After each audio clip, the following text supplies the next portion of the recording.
예, 오늘부터 이제 다음 주 말까지 예레미야 애가서를 이제 묵상하게 되는데요.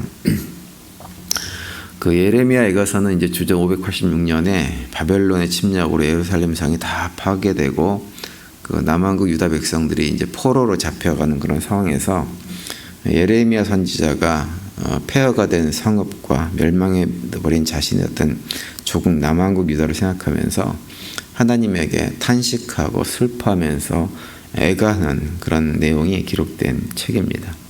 예레미야 애가서에서 애가라고 하는 말이 이제 어떻게라고 하는 의미도 가지고 있고 또 슬프다라고 하는 의미도 가지고 있습니다. 어떻게 이 나라가 이렇게 멸망할 수 있었을까? 그러면서 이제 그 슬픔을 탄식하는 내용이 이제 애가서의 전체 내용인데요. 우리가 잘 아는 대로 예레미야 선지자는 남한국 유다가 멸망하는 과정에서 그리고 그 이후까지 활동했던 선지자가 예레미야 선지자죠. 구약에 많은 선지자들이 있지만 예레미야 선지자는 이제 엘리야, 이사야 같은 선지자와 더불어 가지고 구약 시대를 가장 대표하는 선지자 가운데 한 명이라고 할 수 있습니다. 그런데 이제 그런 선지자가 여러 명의 왕들과 함께 이렇게 동시대를 살아가면서 최선을 다해가지고 남한국 유다를 어떻게 해서든지 살려보려고 회복시켜 보려고 애를 썼지만 결국은 그 남한국 유다에 완전히 예루살렘 성과 성전이 파괴되어져 버리는 완전히 무너져 버리는 그런 어떤 치욕스러운 멸망을 막아내지는 못했었습니다. 오히려 예레미야가 선포한 말씀들을 남한국 유다 백성들이 듣기 싫어했죠. 그래가지고 백성들과 정치 지도자들, 왕들에 의해 가지고 계속한 박해들을 경험하면서 죽을 고비를 경험했던 사람이 바로 이 예레미야 선지자입니다. 그리고 또 자신의 의지와 상관없이 여기저기 끌려다니기도 해야 했던 그런 사람이 바로 예레미야 선지자입니다. 그래서 예레미야 선지자는 그의 사역 전체를 보면 여러 가지 이유 때문에 탄식하고 슬퍼하고 할 수밖에 없는 환경 속에 있었던 사람이 예레미야 선지자라고 할 수 있죠. 그래서 이제 예레미야 애가서 같은 경우는 그런 예레미야가 겪었던 슬픔, 고통, 탄식을 그대로 잘 우리에게 보여주고 있는 어떻게 보면 예레미야에게 가장 딱 어울리는 책이 바로 예레미야 애가서라고 할 수가 있습니다. 그런데 이제 예레미야 애가서는 단순히 예레미야의 그런 탄식만 기록하고 있는 책은 아닙니다. 그 예레미야는 이제 그 왕국의 멸망이라고 하는 역사적 그 현실 앞에서 남한국 유다가 왜 그러한 현실을 맞닥뜨리지 않으면 안 되었는지를 그 이유를 우리에게 아주 잘 보여주고 있는 책이 예레미야 애가서이기도 하죠. 그래서 그 멸망을 자초한 백성들의 죄악을 다시 한번 드러내서 고백하고 회개를 촉구하는 책이 이 또 예레미야서이기도 합니다. 그래서 먼저 오늘 본문 1절에 보시면 이렇게 시작을 하고 있죠. 슬프다 이 성이여 전에는 사람들이 많더니 이제는 어찌 그리 적막하게 앉았는고 전에는 열국 중에 크던 자가 이제는 과부같이 되었고 전에는 열방 중에 공주였던 자가 이제는 강제 노동을 하는 자가 되었도다. 이렇게 선포를 탄식을 하고 있죠. 예레미야 선지자가 자신이 기억하고 있던 그 예루살렘 성의 높은 위상, 아름다웠던 모습들, 과거 역사 속에서 다윗과 솔로몬 시대에 가졌던 그 화려한 시대, 이런 것들을 다 회상하면서 그랬던 곳이 완전한 폐허가 되었다고 지금 탄식을 하고 있는 것입니다. 그런 내용이 오늘 본문 1절부터 4절까지 계속되어지죠. 그러고 나서 이제 5절부터 어떤 내용이 나오냐면 왜 예루살렘과 유다가 이런 지경이 되었는지를 우리에게 선포합니다. 5절에 보시면 그의 대적자들이 머리가 되고 그의 원수들이 형통함은 그의 죄가 많음으로 여호와께서 그를 공고하게 하셨습니다. 어린 자녀들이 대적에게 사로 잡혔도다. 이렇게 선포하죠. 그러니까 남한국 유다가 그렇게 멸망의 길로 가고 예루살렘이 완전히 파괴된 것은 원수 같은 존재들에 의해서 그들이 힘이 강하기 때문에 그런 일이 벌어진 것이 아니라고 하는 거죠. 원수들이 단순하게 예루살렘과 남한국 유다를 미워해서 정치적인 어떤 목적 때문에 그들을 그런 자리로 떨어지게 만든 것이 아니라고 하는 거예요. 오히려 원수들이 그런 일들을 행하게 된 원인은 무엇이냐? 궁극적인 원인은 바로 남한국 유다를 하나님께서 공고한 자리로 내버리셨기 때문에 그러한 일이 벌어졌다고 말씀하고 있는 거예요. 그러면서 이제 6절부터 그들이 당하는 공고한 삶의 모습을 쭉 우리에게 언급해주고 있죠. 즐거움의 기억은 모두 다 옛날 일이 되어지고 더 이상 돈 문자들도 없고 오히려 대적자들이, 주변의 대적자들이 자신들을 비웃는 처지에 떨어졌다 이렇게 고백합니다.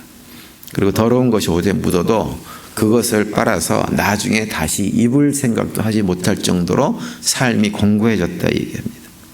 또 가진 재산을 사용해가지고 먹을 음식을 얻었지만 이제는 그것마저도 불가능하게 되어지는, 먹을 것도 없어서 고달 배고픔과 이런 것들을 경험해야 되는 그런 처참한 삶의 자리로 떨어졌다고 하는 것을 6절부터 쭉 우리에게 설명을 해주고 있어요. 화려했던 과거의 명성에 비하면 그 삶이 너무나도 비교될 만큼 아주 초라하게 처참하게 삶이 변질되어진 것입니다. 그런데 제가 늘 말씀드리지만 우리가 성경을 읽으면서 하나님께서 그들을 그런 공고한 자리로 내버리셨다라고 하는 표현들을 들을 때 우리가 그 표현을 가지고 하나님을 오해하지 말아야 됩니다. 우리 하나님은 우리를 공고한 자리로 내버리시는 분이 결코 아닙니다. 우리가 이걸 잊지 말아야 돼요. 하나님은 어떠한 분이시냐? 우리를 사랑하시는 분이세요. 그래서 어떻게 해서든지 하나님 품 안에 우리를 안아주시려고 최선을 다하시는 분이세요. 그렇기 때문에 하나님은 결코 우리를 버리시는 분이 아니세요. 우리로 하여금 지옥 같은 상황을 경험하게 하시는 분이 결코 아닙니다. 그럼 왜 그런 일이 벌어졌느냐? 문제는 우리에게 있는 거예요. 우리가 하나님과 관계를 끊어버리면 하나님은 우리 삶 속에 어떻게 개입하셔가지고 우리를 도와주고 품을 수 있는 길이 없으신 분이세요. 하나님은 창조주 하나님이시긴 하지만 그분은 우리를 강제적으로 강압하시는 분이 아니에요. 아무리 힘이 있다고 해서 그 힘으로 강제로 우리를 어떻게 하시는 분이 아니에요. 우리가 뭔가 선택을 하면 그 선택을 끝까지 존중해 주시는 분입니다. 그리고 오히려 우리가 하나님과 관계를 끊어버리면 우리가 결국 가는 길이 뻔하기 때문에 그 길로 가지 말라고 우리를 끝까지 말씀으로 우리를 설득해 주시는 분이 누구냐 하면 우리 하나님이세요. 그래서 구약성경에 나오는 예레미야를 비롯한 이사야, 엘리야, 아모스, 호세아 같은 수많은 선지자들을 보내신 거예요. 그들을 보내서 자기 백성들이 하나님의 품을 떠나서 세상 가운데서 죄악된 길을 걸어갈 때 그 길을 가지 말도록 설득하고 또 설득하시는 분이 우리 하나님이십니다. 어떤 경우는 힘든 일을 경험하게 하셔가지고 자신들을 돌아보고 회개하고 돌아올 수 있는 기회들도 허락해 주십니다. 그런 방식으로라도 그들을 설득하세요. 그러니까는 우리가 망하는 길로 가지 않기 위해서 최선을 다해서 우리를 설득하고 인도하시는 분이 누구냐? 우리 하나님이시지. 우리가 뭘 조금 잘못하면 그래 그러면서 우리를 갖다가 망하는 길로 우리를 떼어 던져버리시는 분이 결코 아니십니다. 그래서 우리가 이 땅에 살아가면서 공고한 자리로 떨어졌을 때 그 떨어지게 된 근본 원인은 무엇이냐? 하나님이 날 그리 던져버린 것이 아니라 우리 자신 때문이라고 하는 것을 잊지 말아야 됩니다. 죄인의 길에 서가지고 창조주 하나님은 또 우리의 왕 되신 예수님은 거부하고 그 관계를 끊어버렸기 때문에 경험되어지는 거예요. 그래서 이사야서에 보면 이사야 선지자가 이사야 59장에서 우리가 하나님의 이 세상을 창조하신 창조주 하나님의 백성임에도 불구하고 우리가 이 땅에 살면서 그 창조주 하나님의 손길을 경험하지 못하는 이유를 명백하게 선포합니다. 이사야 59장 1절과 2절을 보시면 여호와의 손이 짧아 구원하지 못하신도 아니요 귀가 둔하여 듣지 못하신도 아니라 오직 너희 죄악이 너희와 너희 하나님 사이를 갈라놓았고 너희 죄가 그의 얼굴을 가리어서 너희에게 듣지 않으시게 함이니라 이렇게 말씀을 하고 있어요. 하나님의 능력이 없어서 망해가는 남하고 유다를 구원하지 못하신 것이 아니라 죄 때문에 죄가 하나님과 백성들의 사이를 가로막고 있어서 못하시는 거예요. 하나님은 창조주 하나님이시지만 죄가 우리와 하나님 사이를 가로막고 있으면 우리에게 아무것도 할 수가 없습니다. 왜냐하면 죄라고 하는 것은 다른 것이 아니라 우리 인간 스스로 하나님이 우리 삶에서 필요 없다라고 선포한 것이 죄이기 때문에 그래요. 그것을 선포하고 스스로 하나님이 돼서 살아보겠다고 선포하고 있는 거예요. 우리가 그런 생각을 가지고 있으면 우리를 너무너무 사랑하시고 우리를 귀하게 존중해 주신 하나님은 우리 삶에 개입하지 않으세요.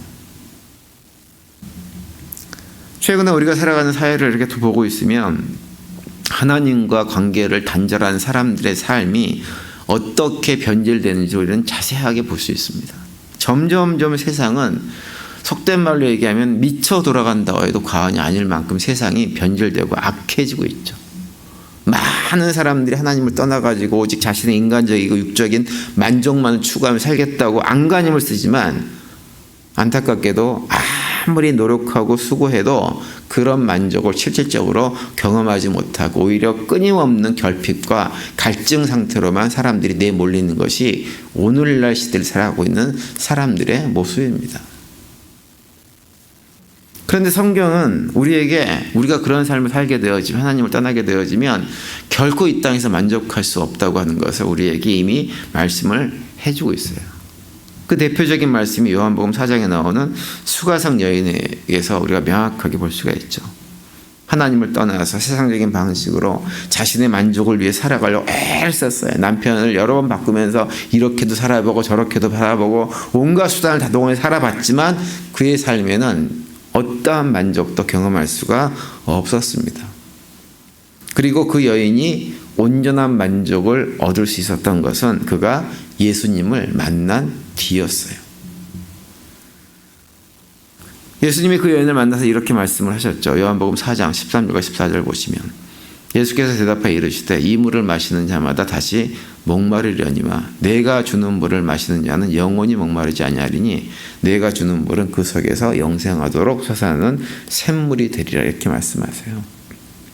세상 모든 것으로 갈증을 풀어보겠다고 이 물도 마시고 저 물도 마시고 온갖 종류의 물을 다 마셔봤지만 갈증 풀 수 없었어요. 예수님께서 그 얘기를 하는 거예요.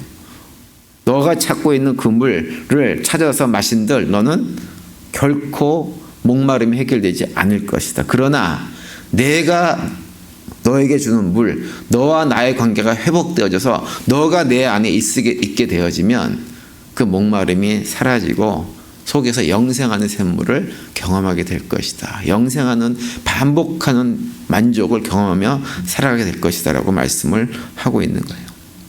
예수님을 만나고 예수님의 그 대속의 은혜를 경험하고 다시 하나님 관계가 회복되었을 때 우리 인간은 참된 만족을 얻을 수가 있는 것입니다.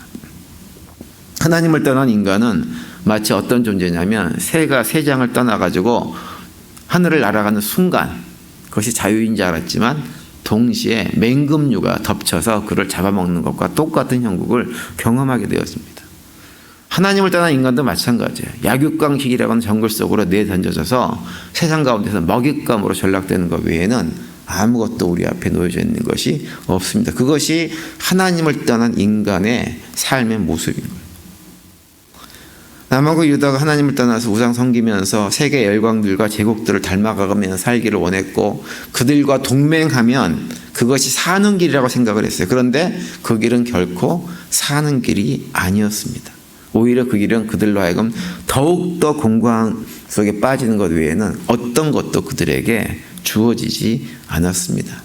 우리가 이 땅에 살면서 진짜 사는 길은 하나님과 동맹하는 것이고 하나님과 함께하는 것이고 하나님 말씀에 순종하며 사는 길, 그 길뿐이 없습니다. 그것을 남하고 유다가 우리에게 분명하게 보여주고 있죠. 오늘 하루 지내시면서 예레미야 같은 탄식이 아니라 우리의 입술과 삶의 자리에서 하나님과 함께 거하시면서 하나님께서 주시는 기쁨, 감사, 찬양에 넘치는 복된 하루가 될 수 있게 되기를 간절히 바랍니다. 그러기 위해서는 하나님과 동행하고 하나님과 하나 되는 일에 우리가 최선을 다해야 됩니다. 그리고 그 하나됨은 우리가 하나님을 하나님으로 인정하고 하나님 말씀에 순종해서 살아갈 때 가능한 것입니다. 오늘 하루도 그런 고백 가운데 참된 승리를 경험하시고 그 가운데 주님께 주시는 평강을 누리며 살아가는 복된 하루가 되시기를 간절히 축원드립니다.